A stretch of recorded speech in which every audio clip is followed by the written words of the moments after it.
இந்த மாதம் அதிக லாபம் அள்ளி கொடுத்த top level best performance stock என்னென்னன்றதை இப்போ நம்ம பார்க்கலாம். ஜிடிஎல் இன்ஃப்ராஸ்ட்ரக்சர் லிமிடெட் இவங்க பார்த்தீங்கன்னா கடந்த ஒரு மாதத்தில் 175% ஏறிருக்காங்க. இவங்க கடந்த 30 நாளில் ₹1.55 இருந்து ₹4.14 வரைக்கும் போயிருக்காங்க. இப்போ கரண்டாக ₹4.13 ட்ரேட் ஆகிட்டுருக்காங்க. வின்சர் மிஷின் லிமிடெட் இவங்க பார்த்தீங்கன்னா கடந்த ஒரு மாதத்தில் 137% ஏறிருக்காங்க. கடந்த 30 நாளில் ₹75 இருந்து ₹178 வரைக்கும் போயிருக்காங்க. இப்போ கரண்டாக ₹172 ட்ரேட் ஆகிட்டுருக்காங்க. Garden Reach Shipbuilders Engineer Limited இவங்க பார்த்தீங்கன்னா கடந்த ஒரு மாதத்தில் 129% ஏறிருக்காங்க.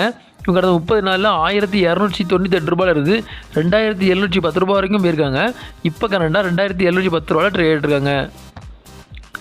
ஜெனித் எக்ஸ்போர்ட் லிமிடெட் இவங்க பார்த்தீங்கன்னா கடந்த ஒரு மாதத்தில் 122% ஏறிருக்காங்க. இவங்க கடந்த 30 நாளில் ₹176 இருந்து ₹453 வரைக்கும் போயிருக்காங்க. இப்போ கரண்டாக ₹377 ட்ரேட் ஆகிட்டுருக்காங்க.